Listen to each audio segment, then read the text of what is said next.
Salut les copains et surtout les copines et merci d'être avec nous pour ce journal décalé sur Onzeo. Et aujourd'hui on va vous parler du football féminin. Oh là là, c'est trop génial! Avant les filles, elles faisaient ça.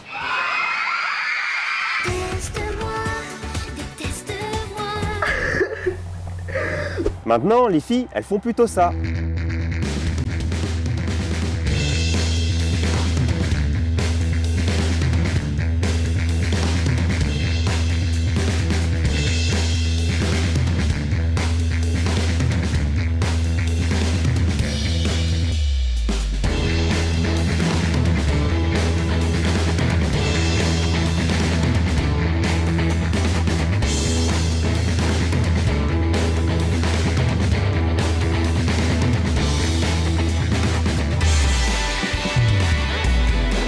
Avant, les mecs étaient diffusés sur des chaînes gratuites et du coup, on pouvait empêcher nos nanas de regarder Sex and the City.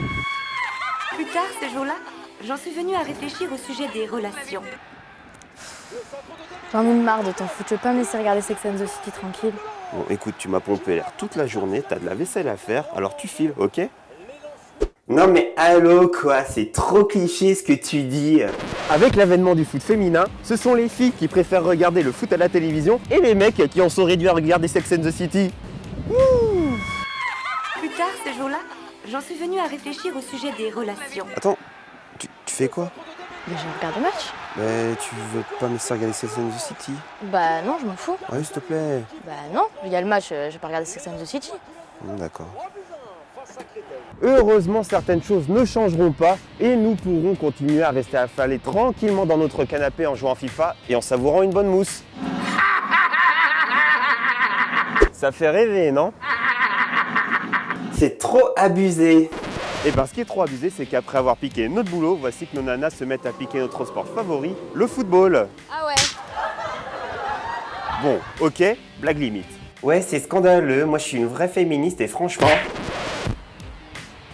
Il faut se tourner vers nos vrais faux amis britanniques pour observer les prémices du football féminin.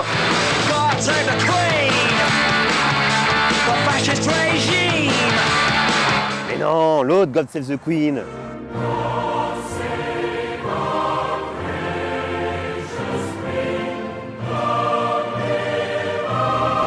Le premier match de football féminin reconnu opposait une équipe du nord de Londres, le British Ladies Football Club, face à une équipe du Londres du Sud. C'était en 1895 tout de même. Presque dans la foulée, la première rencontre internationale de foot féminin se déroula en 1920. Une rencontre qui opposait les Anglaises à nos chères petites Françaises. Un match brillamment remporté par nos tricolores, 2-0. Fin chauvinisme. Mais un jour, il y a un très perspicace coureur cycliste et néanmoins journaliste, Henri Desgranges, qui a dit ça. Que des jeunes filles fassent du sport entre elles dans un endroit clos, inaccessible au public. Bon, d'accord.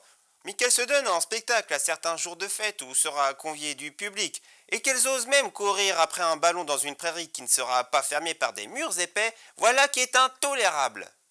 C'est clair qu'il n'aurait pas eu tort, le vieux, si le foot féminin n'était pas devenu ça.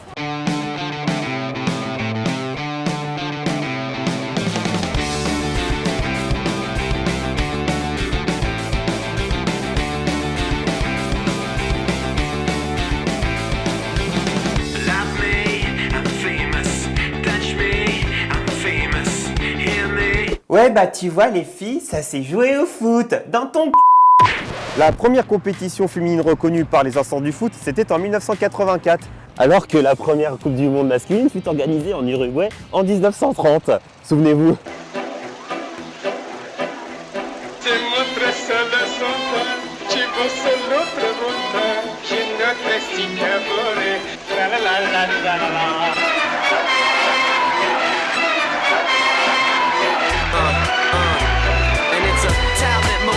Should learn how to make you laugh without saying a word.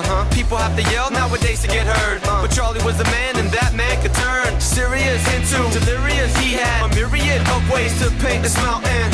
Every woman in the house went, oh, if they wanted to act, they better act on cue. So he kicked the game, go figure. Had no time for gold diggers. The Mac Daddy of the 1930s. I'm kicking back on the couch watching Modern Times. One more time.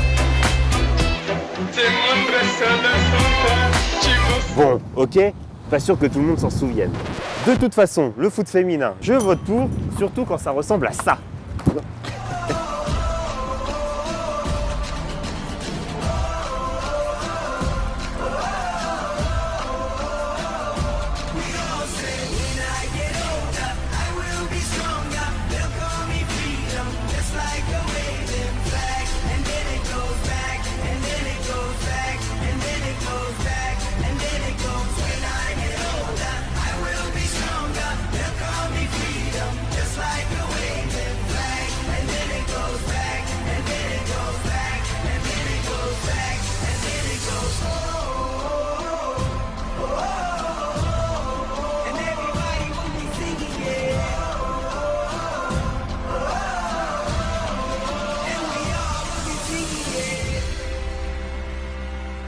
Bon, comme vous le voyez, le foot féminin est en plein essor.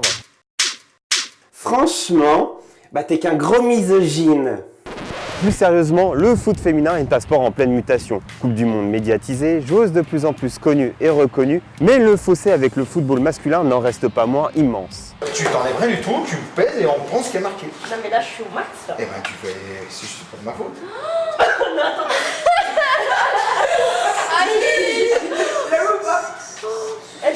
T'as pris 200 grammes. Non mais oui, j'ai fait 56. C'est pour voir la variation de leur poids, quoi. C'est pas tellement pour voir leur poids, c'est pour savoir s'il y a des variations importantes ou pas et qu'on fasse attention et qu'elles fassent attention justement à l'origine de vie et qu'elles sentent qu'à un moment, quand on a 2-3 kilos de moins dans les poches, c'est plus facile pour courir. Donc voilà, il faut vraiment qu'elles fassent attention à ça. Oh là là, j'ai pris du poids, faut encore que je fasse un régime. Bon, il faut l'avouer, en France, le foot féminin trouve petit à petit sa place. Gérard Dys, le président de la section féminine de l'AS Nancy-Lorraine, nous parle des prémices d'une structure professionnelle au sein de son club. On l'écoute. Les filles se donnent quand même beaucoup de mal. Il y a entraînement 3 fois par semaine. On les met, on le voit bien ici, dans un cadre quand même qui ne peut que les faire progresser. On va même jusqu'au point, nous aurons une kiné maintenant qui va être, les décisions vont être prises prochainement, qui va être rattachée au club. Donc pour que les filles soient bien suivies, peut-être également sur le plan diététique, c'est le but, c'est d'arriver à monter une équipe en division 1, déjà parce qu'il n'y en a que 10 aujourd'hui dans toute la France. Donc on peut clairement représenter le Grand Est, on va dire, au niveau du football féminin. Je me souviens quand je suis arrivé, on mettait pas des petites annonces dans certaines facs pour essayer de récupérer peut-être des étudiantes, voilà. Faire des recherches de joueuses dans les facs, ça craint quand même. Est-ce qu'il y a des filles qui veulent devenir footballeuses? En tout cas, ce qu'on peut pas reprocher aux footballeuses, c'est d'être altruiste. Comme l'attaquante de l'En Avant Guingamp Fatoumata Baldé, qui fait ce qu'on pourrait appeler une utilisation optimale des moyens de communication.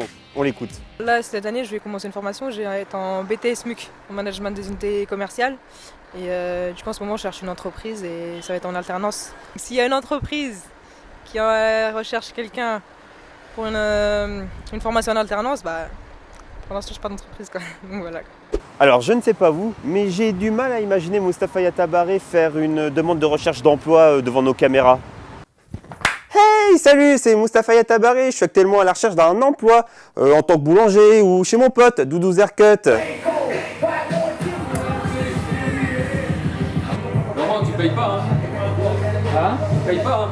Non. On voit pas derrière, mais tu payes pas. Hein. Franchement, il fait des belles coupes.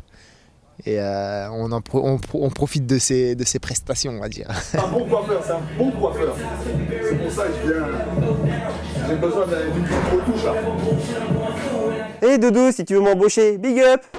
Bon, qu'on aime le foot féminin ou pas, Moi j'aime pas non plus. il faut reconnaître que niveau contact et engagement physique, eh bien, les filles elles donnent tout, hein.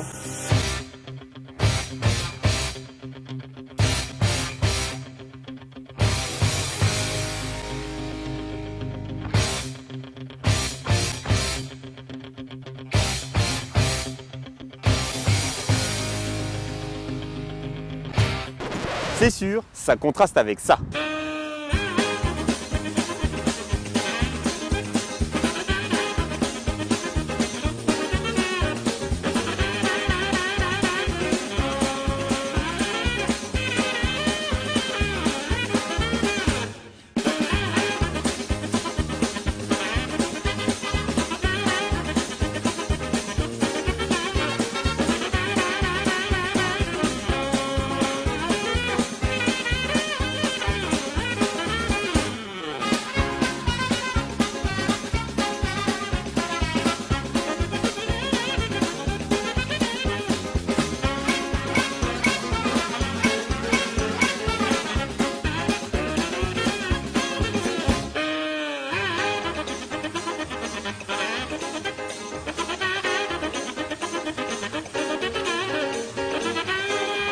Et oui messieurs, si parfois vous en avez oublié à respecter certaines valeurs, les filles de l'En Avant Guingamp ont quant à elles su établir des règles de conduite tout à fait honorables. On a signé une charte, enfin on ne l'a pas encore signée, on l'a préparée. Et il y a pas mal d'amendes, oui, entre le téléphone, les pigeons, donc lorsqu'on tire au-dessus du filet. Donc voilà, les gros mots aussi, donc tout ce qui est insulte et aussi auprès de l'arbitre. Donc oui, c'est un système qu'on avait déjà fait l'année dernière, qui avait bien marché, et donc voilà, là on fait la même chose. Conclusion, le foot féminin en France, c'est cool, c'est bon esprit, mais pas encore assez développé. Alors courage mesdames, car c'est un régal de vous voir jouer. Voilà, c'est terminé pour aujourd'hui. Merci à tous d'avoir été avec nous. On se retrouve très bientôt pour un nouveau numéro du Journal Décalé. Ciao, ciao. Quoi? Déjà? On s'amusait trop bien.